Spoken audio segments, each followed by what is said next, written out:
So guys finally जोसा round 6 का allotment release हो गया है। अब जिसको IIT, triple IIT, GFTI, NITs मिला है उनको आगे क्या करना है, फिजिकल रिपोर्टिंग का क्या सिस्टम है, आईआईटीज के लिए क्या है, एनआईटीज जीएफटीआईज के लिए क्या है, उसके साथ साथ सीसैप काउंसलिंग का एग्जैक्ट प्रोसेस क्या होगा, डॉक्यूमेंट्स क्या होगा, सब कुछ मैं डिटेल में बात करूंगा। जितने भी कंफ्यूजन आपके सब कुछ क्लियर कर दूंगा। तो वीडियो स्टार्ट कर। अब देखो यार, सबसे पहले आईआईटी वाले सिस्टम के लिए बात करते हैं। जिनको आईआईटी अलॉट हुआ है अब उनके लिए कोई भी विड्रॉल ऑप्शन नहीं है। अगर उनको जो भी आईआईटी अलॉट हुआ है उनको वो पसंद नहीं है, वो ब्रांच पसंद नहीं है, तो वो सीसैप में पार्टिसिपेट कर सकते हैं। बट ध्यान रखना कि अगले साल आप फिर आईआईटी के लिए एलिजिबल नहीं होंगे, क्योंकि आप आईआईटी का एक सीट वेस्ट कर दे रहे हो इन टर्म्स ऑफ जोसा का लैंग्वेज। सेकंड इंपॉर्टेंट चीज है कि जिसको आईआईटी अलॉट हुआ है उनको कोई भी पीएफ पे करने का दरकार नहीं है। Partial admission fee only NIT plus system के लिए है, तो आपको पे करने का जरूरत नहीं है। थर्ड इंपॉर्टेंट चीज है कि आईआईटी वालों का फिजिकल रिपोर्टिंग कैसे होगा, वो सब आपको उनके ऑफिशियल आईआईटी के वेबसाइट पे मिल जाएगा। जैसे कि आपको शो हो रहा है, जैसे रिपोर्टिंग शेड्यूल शो हो रहा है डिफरेंट आईआईटीज के लिए। यहाँ पे कुछ डेट्स पे आप देख लेना, उनकी ऑफिशियल वेबसाइट में जाना है, आपको सब कुछ एग्जैक्ट डिटेल्स मिल जाएंगे सारे आईआईटी। अब आते हैं NIT plus system, that is NIT, triple IIT, GFTI के लिए। अगर आप विड्रॉ करना चाहते हो तो आप विड्रॉ कर सकते हो। 16 to 22 जुलाई डेट है जिसमें आप विड्रॉ कर सकते हो। अगर आप कोई बिट्स पिलानी में जा रहे हो, आईसर या कोई भी कॉलेज में जा सकते हो, तो आप विड्रॉ कर सकते हो। बाकी यार एक चीज याद रखना कि आपको विड्रॉल फॉर्म भरना होगा और उसके साथ साथ कुछ डिडक्शन होगा अमाउंट, वो चीज आपको एक्सेप्ट करना होगा। अब देखो यार, आपको राउंड 1, 2, 3, 4, 5, 6 किसी में भी कुछ भी नहीं मिला तो आपको कुछ भी नहीं करना है। डायरेक्टली आप सीसैप काउंसलिंग के लिए जा सकते हो। आपको कोई भी डॉक्यूमेंट्स अपलोड करने का जरूरत नहीं है, कोई भी सीट एक्सेप्टेंस फी नहीं देना है, कुछ भी नहीं करना। डायरेक्टली आप सीसैप के राउंड में चल जाओगे। बाकी जिनको ऑलरेडी सीट मिल चुकी है, राउंड 1 में मिला, राउंड 2 में या राउंड 3, 4 कोई से भी राउंड में आपको मिला, तो आपको अभी क्या करना है, कोई सीट एक्सेप्टेंस फी ऑलरेडी आपने पे कर दिया तो अब आपको पे नहीं करना है। नो डॉक्यूमेंट्स अपलोड, जस्ट आपको पार्शियल एडमिशन फी पेमेंट करना है। वो मैं बताता हूं कितना पे करना है। तो पार्शियल एडमिशन फी जो है ना, वो जनरल, ओबीसी और ईडब्ल्यूएस के केस में 45,000 पे करना है। एससी, एसटी और पीडब्ल्यू के केस में 20,000। ये सिर्फ एनआईटी प्लस सिस्टम के लिए है, मैं आईआईटी के लिए बात नहीं कर रहा हूं, मैंने पहले ही क्लियर कर दिया। जो डेट है आप पे करने का, 23 to 27 जुलाई 5 बजे तक आप पे कर सकते हो। अगर आप फेल हो जाते हो, पे नहीं कर पाते हो ये पैफ, बहुत सारे बच्चे होते हैं जो मनी अरेंज नहीं कर पाते और बहुत सारे प्रॉब्लम्स होते हैं, तो आपका सीट चल जाएगा। उसके साथ साथ आपको 7,000 रुपए कट भी जाएगा, तो प्लीज इसको ध्यान रखना। अब आते हैं सीसैप काउंसलिंग में कि सीसैप काउंसलिंग में कैसे पार्टिसिपेट करना है, इंपॉर्टेंट डेट्स क्या, सब कुछ क्लियर करता हूं। सबसे पहले देखो, आपको जो सबसे पहला डेट दिखाई दे रहा है वो online request for category restoration, जो कि स्टार्ट होता है 24 जुलाई से, थर्सडे को। यार इससे मतलब क्या है, बहुत इंपॉर्टेंट चीज है। बहुत सारे बच्चे होते हैं कि जोसा तक उनका सर्टिफिकेट रेडी नहीं होता है कैटेगरी का, बट जेई मेंस में उन्होंने लेट्स सपोज अगर एससी कैटेगरी दी है, बट जोसा में उनका कैटेगरी सर्टिफिकेट रेडी नहीं हुआ, जिसके कारण क्या हुआ, उसका कैटेगरी चेंज हो गया था, जनरल में आ गया था।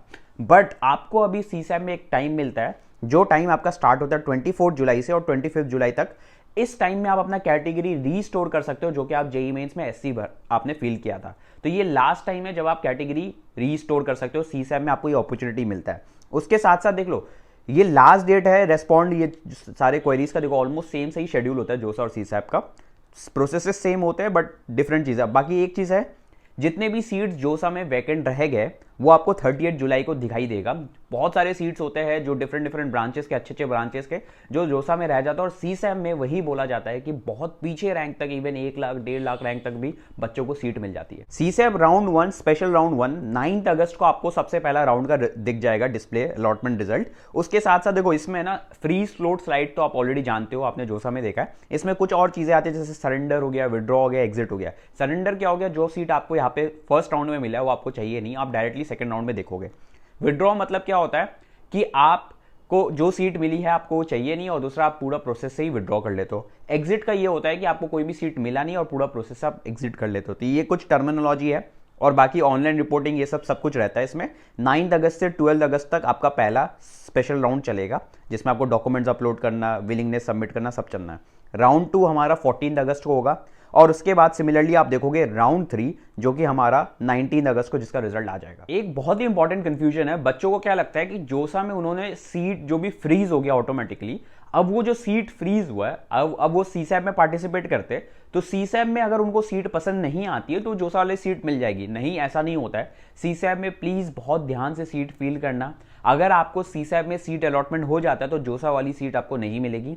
अगर आपको सीसैप में सीट अलॉटमेंट नहीं होता है तब जाके ही जोसा में जो सीट मिली है वो मिलेगी। यही होता है प्रोसेस, तो इसको दिमाग में रखना, प्लीज़ ध्यान में रखना ये सब चीज़ें। और दूसरी इंपॉर्टेंट चीज़ है कि फिजिकल रिपोर्टिंग क्या होगा एनआईटी प्लस सिस्टम का, वो आप देख सकते हो यहाँ पे, जो मोस्टली टेंटेटिव डेट्स है, एक्चुअल डेट्स नहीं है, टेंटेटिव डेट्स है, जो कि 20 अगस्त को से लेकर 23 अगस्त। मोस्टली सारे एनआईटीज़ के इसी टाइम में होगा, बट बहुत सारे एनआईटीज़ पहले भी कर लेते हैं, तो कुछ टाइम मतलब ज़्यादा दिक्कत नहीं आती है, क्योंकि मोटा मोटी 10-15 दिन का अगर क्लासेस छूटता भी है तो उससे ज़्यादा प्रॉब्लम नहीं होता है, क्योंकि स्टार्टिंग में ज़्यादा पढ़ाई नहीं होती है। अब देखो फिजिकल रिपोर्टिंग के लिए जो जो डॉक्यूमेंट्स आपको चाहिए वो मैं बता देता हूँ।